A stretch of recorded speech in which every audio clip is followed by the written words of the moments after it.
Gloria, honra y alabanza al Todopoderoso. Amén. Vamos a abrir nuestras Biblias en el libro de Primera de Samuel.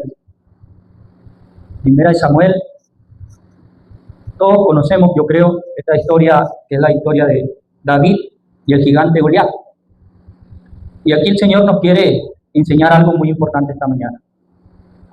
Primera de Samuel, capítulo 17, versículo 45. Ahí vamos a poder leer el pasaje importante que Dios tiene para nosotros en este día.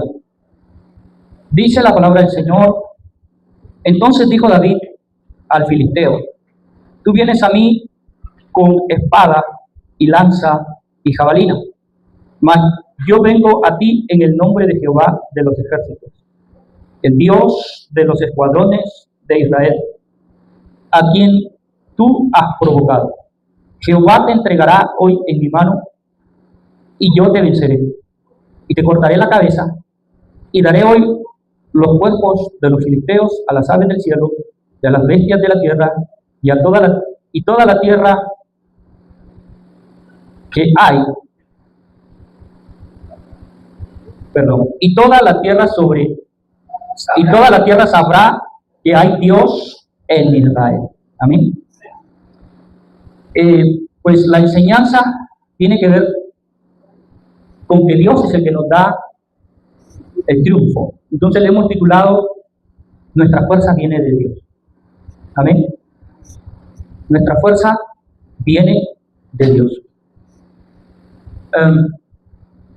El enemigo de nuestras almas se ha dado el tiempo de engañarnos a tal nivel, de hacernos pensar que nuestras fuerzas vienen de nosotros mismos, que podemos vencer con nuestras propias fuerzas, que tenemos la capacidad para vencer, como lo hizo con Adán cuando lo engañó en el huerto de Edén. Le dijo: no, el problema es que Dios no quiere que tú seas como Él, porque tú puedes ser como Dios, con ese poder, con esa capacidad. O sea, tú puedes depender de ti mismo, no necesitas a Dios. Y Adán le creyó. Por lo que podemos ver en la Biblia, Adán creyó a eso y dijo: bueno, si yo puedo por mí mismo, entonces lo voy a hacer. Y como Dios nos ha dado el libre albedrío, entonces Dios dijo: bueno, conforme a tu libre albedrío puedes tomar el camino que tú quieras. Si quieres, puedes caminar conmigo, puedes tenerme como tu ayuda, puedes tenerme como tu guía, como un apoyo. Pero si no me necesitas, según tú, bueno, puedes hacer tu vida a tu manera. Y ahí empezó esa vida tan complicada, la cual el hombre vive hoy. Y Satanás sigue trabajando en esa parte, haciéndonos creer que no necesitamos a Dios. En mi experiencia, pues tampoco nadie me enseñó nada acerca de Dios. Cuando era un niño, mis padres, mi mamá no sabía leer y mi papá pues no terminó ni la primaria. Ellos eran campesinos. Y bueno, como para sembrar una planta a veces no se necesita saber leer ni escribir, uno como que no le da importancia a eso, porque pues el campo aprende de los papás esa profesión: sembrar una planta, cosechar, criar animales, hacer tu casita de palitos y ponerle barro y listo, y comprar unas láminas de zinc y ponérselas y listo, ya tienes tu casa. Y vives tranquilo, pones tu hamaca debajo de un árbol y vives en paz. Entonces, me tocó vivir esa experiencia, pero llegó el momento en que Dios habló a mi corazón, cuando ya era un hombre, y puso este maravilloso libro en mis manos, lo que es la Biblia, y entonces empecé a estudiarla. Se me abrieron muchas puertas, Dios me puso en gracia delante de muchos hombres de Dios, la iglesia y todo eso. Me dieron la facilidad de estudiar teología. Y bueno, allí con mi mente todavía un poco, digamos, no preparada para esos niveles de estudio y todas esas cosas, pero empecé a darle, y como dice la palabra que Dios es el que da la sabiduría, la inteligencia y todas esas cosas, pues entonces dije: voy a hacerlo. Y empecé el proceso, y cuando me fui dando cuenta que el hombre vive una vida de dolor, de sufrimiento, de fracaso y todas esas cosas, es porque depende de sí mismo. Depende de todo menos de Dios. Y ahí está su fracaso. Cuando estudiamos la Biblia vemos que cuando el pueblo de Israel confió en Dios, le fue bien. Empezamos en la Biblia, en el Génesis, con una historia muy importante, como es la historia de Noé. Noé confió en Dios y pudo vivir bien el resto de su vida. Cuando no confió en Dios, le fue mal. Después viene Abraham, confió en Dios y le fue bien en la vida. Aún lo que no podía tener, con Dios lo tuvo. Él se casó con una mujer sin saber que esa mujer era estéril. De pronto ella tampoco lo sabía, eran dos jovencitos uniéndose para el resto de su vida. Y cuando ellos empezaron a buscar tener una familia, no llegaba. Ella era estéril. Pero cuando él se aferra a Dios, Dios sana el vientre de Sara y entonces tiene sus hijos. Y ahí viene bendición tras bendición en la vida de Abraham. Más adelante vemos otros hombres como Moisés, David, y muchos otros hombres, el mismo pueblo de Israel. Cuando el pueblo de Israel caminaba con Dios, le iba muy bien. Pero cuando dejaba a Dios, empezaba a irle mal. Muchos dicen, no es que Dios lo castigaba, es que hay que entender una cosa, que es castigo y de qué forma Dios castiga, y hay que entender otra cosa, que nosotros muchas veces vamos a cosechar lo que sembramos. Y vamos a recibir pago del amo al cual servimos. ¿Amén? Israel decidió servir a los Baales. Y Dios les dijo, bueno, que los Baales te protejan. Si tú le sirves a los Baales, que los Baales te protejan. Y los Baales lo podían proteger, no. Entonces, en otro momento, si Dios los castigaba cuando hacían algo malo, cuando empezaban a matar a sus propios hijos y dedicarlos a los dioses, cuando empezaron a abusar de los débiles, ahí esa es otra cosa. O sea, hay que ver cuándo es que Dios castiga a un hombre. Cuando el hombre se aleja de Dios, Dios lo deja quieto. El caso de Adán. Pero cuando el hombre empieza a dañar a su prójimo, ahí sí Dios dice, eso sí no te lo puedo permitir. Por eso que Dios ha destruido muchos pueblos que hoy ya no existen. Reyes, naciones, ejércitos, que eran malvados, que hacían daño al pueblo. Sin ir muy lejos, hoy en día hay dictadores que están muertos y otros en la cárcel. ¿Qué hacían esos dictadores? Mataban al que no estaba de acuerdo con ellos, los torturaban, les quitaban todos sus bienes, todo por lo que habían trabajado todos sus días se los quitaban, los desterraban. ¿Cuánta gente abandonaban su país, su tierra, su pueblo, su familia? Porque eran perseguidos por estos dictadores. Entonces llega un momento en que Dios dice, mira, te permito que hagas con tu vida lo que se te dé la gana y te vas al infierno, es cosa tuya. Pero que le hagas daño a la gente que te rodea, eso sí no te lo voy a permitir. Y por eso sí te voy a hacer pagar. Porque todo el que hace lo malo recibe castigo. Amén. Y otros se destruyen con su propia mano. Esa es la diferencia. Entonces el hombre vive como lejos de Dios. ¿Y será que viviendo lejos de Dios le va a ir bien? Alguien dice, no, pero yo conozco gente que se ha hecho rica. Y son ateos. Y son ricos. Y tienen esto. Y tienen lo otro. Y aquí y allá. El tener cosas materiales no significa ser feliz. El tener cosas materiales no significa vivir en paz. El tener cosas materiales no significa ser exitoso en la vida. Porque el hombre tiene una parte que es interior, es interna. O sea, dentro de ti. Hay una pregunta que hacer. ¿Tienes paz interna? ¿Realmente cuando llega la noche te acuestas en paz a descansar? ¿No tienes enemigos que te puedan hacer daño? ¿Puedes caminar por el mundo con la tranquilidad de que hay alguien todopoderoso que cuida tu casa, que cuida tu familia, que cuida tu presente, que cuida tu futuro? ¿Cuántos ricos hoy están muertos a temprana edad? Tal vez 30, 40, si no es menos, o si no es un poco más, pero están muertos antes de llegar a una edad. O bueno, llegaron a la edad de 80 y 90 y han muerto, y hasta ahí llegó su vida. No se sabe más nada de ellos. Alguien me preguntaba, ¿y dónde están esas almas? No lo sé. No lo sé. Si murieron sin Dios, pues estarán por la eternidad sin Dios. Pero si murieron habiéndole dado su vida a Dios, estarán por la eternidad con Dios. Son de Dios, le pertenecen a Dios. ¿Por qué? Porque, como dije, hay un libre albedrío. Tú puedes tomar el camino que desees. El camino sin Dios, el camino con Dios. Y si dejas este mundo yendo por el camino sin Dios, ¿qué te espera para la eternidad? No te puede esperar el camino con Dios porque toda tu vida seguiste el camino sin Dios. Pero si un día decidiste tomar el camino con Dios, ese camino es eterno y estarás con Dios por la eternidad. ¿Amén? Entonces, ¿qué hizo David? Desde su niñez, y como siempre decimos o hablamos de la historia de David, él fue un niño que no tuvo la vida fácil. No vivió con papá, no vivió con mamá, ni siquiera con los abuelos. Él vivió con los empleados de su padre, los siervos, los esclavos. En ese tiempo había esclavos. En el campo, en el monte, mientras que toda la familia vivía en la ciudad, en lo mejor de lo mejor, en el estrato alto, él vivía en el campo. Claro que todo es digno delante de Dios, pero humanamente, él había nacido de gente importante, su padre, un hombre importante, los judíos siempre de alto rango, de familias poderosas, pues tenían muchos bienes, vivían bien, de buenos apellidos, como se dice, y ese era el padre de David.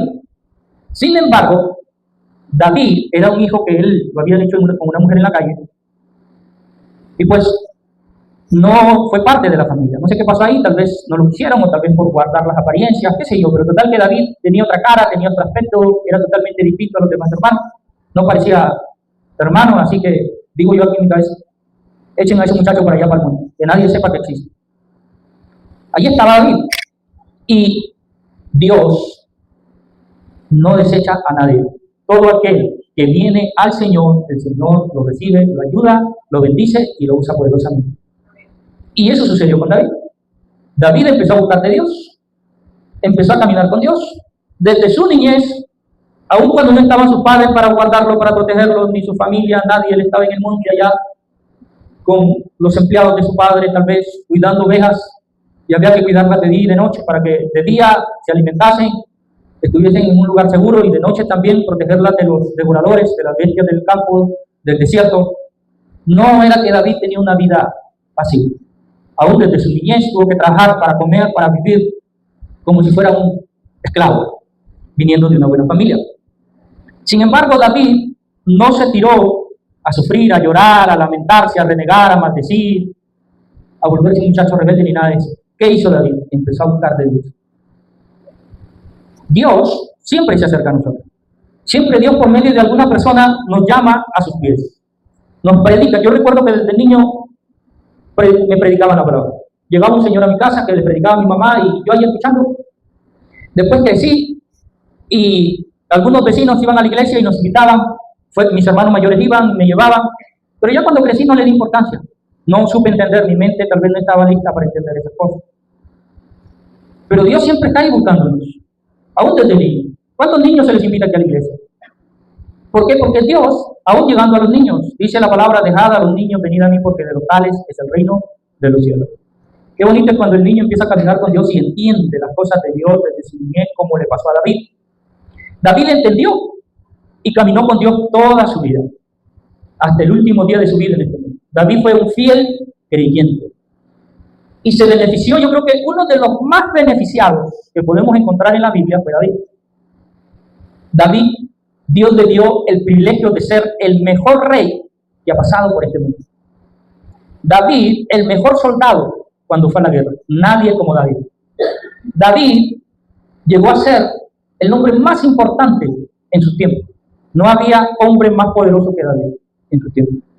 David llegó a ser un hombre que caminaba conforme al corazón de Dios. Había humildad, sabiduría, éxito. Lo que tú quieras lo puedes ver en David. Un ejemplo a imitar David. Claro que tuvo su momento como todo ser humano, pero fueron tropiezos y cosas que él logró superar. Pero el tema esta mañana es que nuestras fuerzas vienen de Dios. Llegó un momento en mi vida que yo le decía al Señor: no puedo más, Señor, no puedo más. Con todo mi corazón te lo digo, no puedo más. Ya no tengo más fuerzas, ya no puedo seguir luchando. Y el Señor me dice: diga el débil, fuerte soy. Y yo me quedé pensando, porque a través de un sueño me habló una voz internamente. Yo estaba durmiendo y escuché esa voz que me dijo esas palabras, y me desperté en ese momento y me puse a meditar. ¿Qué me habrá querido decir Dios? Pero cuando voy a la historia de David, especialmente aquí en esta pelea con Goliat, puedo entender lo que Dios trataba de decirme. Diga el débil, fuerte soy. Pero ¿qué hace fuerte a David? Si David estaba frente a un gigante, hermano. David era un muchacho. Imagínate un muchacho de unos 15 o 17 años, pastor de ovejas. Él solamente sabía ir a cuidar ovejas. Y Goliat era un hombre, yo no sé, creo que tenía casi 3 metros de tamaño, no recuerdo exactamente. Grande, fuerte, hombre de guerra, experto en batalla. Imagínate tú, ver a un hombre de 3 metros o casi 3 metros con un niño de 17 años luchando o dispuestos a luchar. ¿Qué pensarías tú? Ese hombre lo va a hacer pedazos, ¿cierto? ¿Has visto esas programas de gladiadores donde salen esos tipos corpulentos de casi 2 metros de estatura peleando, agarrándose a golpes, pero ambos son del mismo peso, o sea, altos y fuertes, del mismo tamaño tal vez, corpulentos iguales? Entonces tú dices: esa batalla de pronto vamos a ver quién la gana, el que tiene más resistencia, el que sabe luchar mejor, va a ganar esa batalla. No puedo decir que va a ganar tal y tal, porque pues hay que ver quién llega mejor a esa pelea. Los dos boxeadores del mismo peso completo, peso pesado. Pero ver a un tipo de esos grandes, fuertes, de 2 metros de altura, como un niño, que no tiene, normal, o sea, su cuerpo físico normal, que vamos a decir que pese unos 70 kilos, pero el otro pesa 150, el doble, o vamos a decir 130, con 70, de un solo golpe lo derriba, ¿cierto? Y que lo agarre, lo hace pedazo. Mejor tiene que salir corriendo de ahí y no enfrentar a ese gran loco. Sin embargo, David estaba delante de Goliat, dispuesto a enfrentarlo. La gente que los miraba, tanto del ejército de Goliat, los filisteos, y el ejército de Israel, el pueblo de David, yo me imagino que esa gente estaban ahí diciendo, oye, yo apuesto a que el gigante lo derribe. Y todo el mundo apostando al gigante y mirando a David como que era una hormiga, una cucaracha. El gigante le ponía un pie encima y listo, hasta ahí llevaba. Pero no estaban viendo que David no llegaba solo a esa batalla. Él iba con Dios de su lado. Imagínate a David toda su vida desde niño venciendo cada situación de su vida, cada situación difícil, como por ejemplo emocionalmente, que es lo más duro, lo más complicado. Emocionalmente superar la falta de papá y la falta de mamá, superar siendo un niño. Vamos a decir que David tenía unos 10 años, unos 12 años, esa es la parte más complicada de la adolescencia, superar la presencia de sus padres, que no estaban con el resto de sus hermanos, que estaban celebrando el cumpleaños, que estaban de paseo, que estaban en la playa, que estaban en algún lugar, pero a él nunca lo llevaban, nunca lo convidaban, porque a él no lo consideraban parte de la familia. David superó eso con la ayuda de Dios. Le tocó vivir en el campo, superar eso, mientras el resto vivía en la ciudad. Él vivía en el campo. ¿Cuál es la diferencia del campo? Que no tiene todo lo que hay en la ciudad, o sea, a veces no hay luz eléctrica, son muchas cosas que faltan. A veces hay que esperar que llueva para tener agua. Bueno, el asunto era que David superó también eso. O sea, vino superando cada situación difícil de su vida. Enfermedades y no tener un hospital, un médico, otros niños que lo molestaban, que le decían no te quieren tus papás. Y cuántas cosas emocionales que hay que superar. Levantarse cuando la vida es complicada para uno. Cuando tienes pérdidas, se muere tu hijo, se muere tu papá, se muere alguien, pierdes, te roban tu dinero, haces un mal negocio y pierdes aún una plata y quedas endeudado con el banco o te quitan tu casa. Son muchas cosas que te dañan emocionalmente y te quitan el deseo de luchar. Y uno se vuelve como alguien que le tiene miedo a la vida, le tiene miedo a todo. Cada cosa que te causa dolor, sufrimiento y angustia, empiezas a tenerle miedo. Alguien va manejando una moto, un carro se accidenta y después le tiene miedo, ya no quiere hacerlo otra vez. Alguien va de viaje, se sube a un carro o algo y el carro se estrella. No, ya no quiero más viajar en carro. Y cosas así que nos pasan en la vida. Un negocio me va mal, ya no quiero más meterme en negocio. No, yo no sirvo para eso. Una relación con alguien, con una